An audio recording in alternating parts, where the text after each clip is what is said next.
നമ്മുടെ വീടിന്റെ മുറ്റത്ത് നിൽക്കുന്ന ഒരു പുല്ലാണ് കേട്ടോ ഞാൻ ഈ എടുത്തിരിക്കുന്നത്. എൻ്റെ മാത്രമല്ല, നിങ്ങളുടെ ഓരോരുത്തരുടെയും വീടിന്റെ മുറ്റത്ത് ദാ ഈ പുല്ല് കാണും. പെട്ടെന്ന് കരിഞ്ഞു പോകും, വാടിപ്പോകും എന്നൊരൊറ്റ കാരണം കൊണ്ട് നമ്മൾ ഈ ഇലകളും പുല്ലുകളൊന്നും കൊണ്ട് ക്രാഫ്റ്റുകൾ അധികം ചെയ്യാറില്ല. കാരണം ഇത് കരിഞ്ഞു പോയി കഴിഞ്ഞു കഴിഞ്ഞാൽ ഇതിന്റെ കളറ് പോകും, കാണാനൊരു ഭംഗിയില്ല.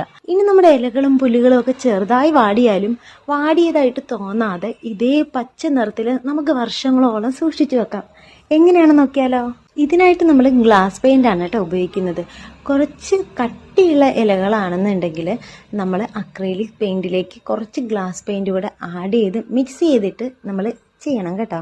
അപ്പോൾ നമ്മൾ ഇന്നെടുക്കുന്നത് ഗ്ലാസ് പെയിന്റ് ആണ്. കാരണം നമ്മുടെ കയ്യിൽ ഇപ്പോൾ ഉള്ള ഈ പുല്ലെന്ന് പറഞ്ഞു കഴിഞ്ഞാൽ ഭയങ്കര സോഫ്റ്റ് ആണ്.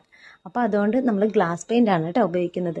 ഈ പച്ച കളറിലെ ഗ്ലാസ് പെയിന്റ് നമ്മൾ കുറച്ച് നമ്മുടെ കയ്യിലേക്ക് എടുത്ത ശേഷം, ഞാൻ കയ്യിൽ ഗ്ലൗസ് ഇടുന്നുണ്ട് കാരണം കൈ മുഴുവനും പെയിന്റ് ആവാനായിട്ടുള്ള ചാൻസ് ഉള്ളതുകൊണ്ട് നമ്മൾ ഗ്ലൗസ് യൂസ് ചെയ്യുന്നുണ്ട് കേട്ടോ.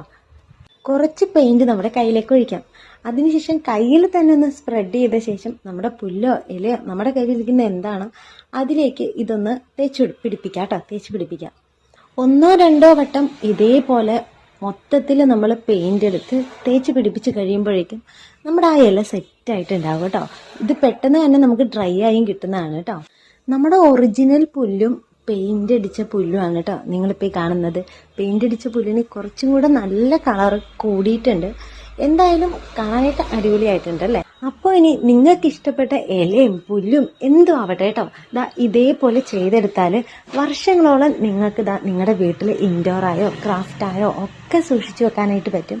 എൻ്റെ ഈ ക്രാഫ്റ്റും വീഡിയോസൊക്കെ നിങ്ങൾക്ക് ഇഷ്ടമാകുകയാണെങ്കിൽ എൻ്റെ ചാനലൊന്ന് സബ്സ്ക്രൈബ് ചെയ്ത് തന്നെ സപ്പോർട്ട് ചെയ്യണേ. കൂടാതെ നിങ്ങൾക്ക് ഈ വീഡിയോ യൂസ്ഫുൾ ആണെങ്കിൽ നിങ്ങൾ ഇതേപോലെ ഒന്ന് ട്രൈ ചെയ്ത് നോക്കണം കേട്ടോ. അപ്പോൾ നമുക്ക് അടുത്ത വീഡിയോയിൽ വീണ്ടും കാണാം.